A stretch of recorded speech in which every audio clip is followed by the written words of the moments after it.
hiliblayaasha magaalada Burco ayaa maanta sameeyay shaqo joojin kadib markii sida ay sheegeen loo sheegay war been abuur kaasi oo sheegaya in xiriirka shirkada Jaaniba lagu wareejinayo. Hiliblayaasha ayaa soo bax balaaran ku sameeyay xiriirka horteeda waxaana goobtaasi ugu yimid maayirka degmada Burco Maxamed Yuusuf Cabdiraxmaan Muraad iyo qaar kamid ah golaha deegaanka degmada Burco iyagoo dajiyay dadkii careysna una sheegay in war been abuur loo sheegay. Dadkii soo baxa sameeyayna waxa kamid ah hadaladoodii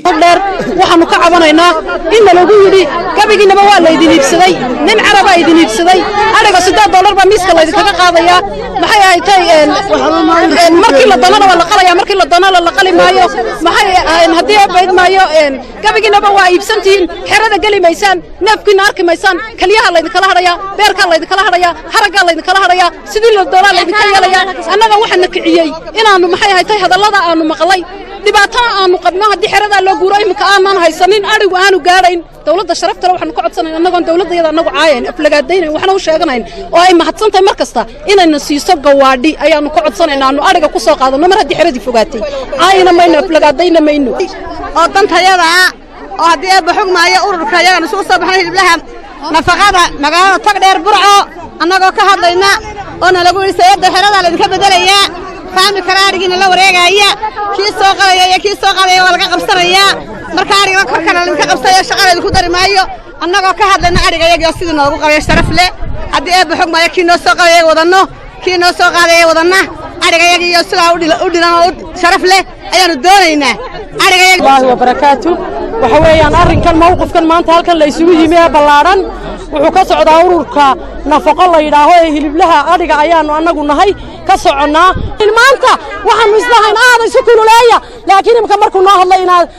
Maxamed Muraad waanu degnay waanu iswargarinay waanu qabowray waanu joojinayna faqaralada waanu joojinayna go'aankaanu hore ugu talaabsanaynay waanu ka joogaynaa talaabsigaanu qaadaynay waanu ka joojin duqa degmada Burco Maxamed Yuusuf Cabdiraxmaan Muraad ayaa isaguna la hadlay hiliblayaashii shaqo joojinta sameeyay waxaana uu yiri maanta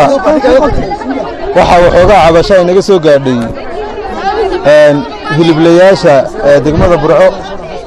cabatinkaasoo ka bilaabmay war ay maqleen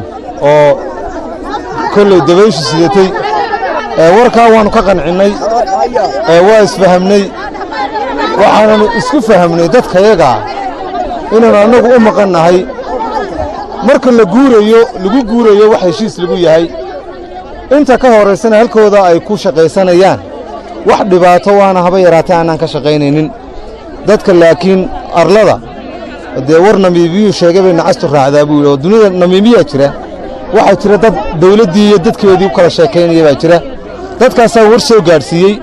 warkaasina war xaqiiqatan aniga laftigeyga aan diidi lahaa haddaan iyaga ahay weeye waa Cabdisalaan Axmed Cawad Cabdi Jermani Bulsha TV Burco.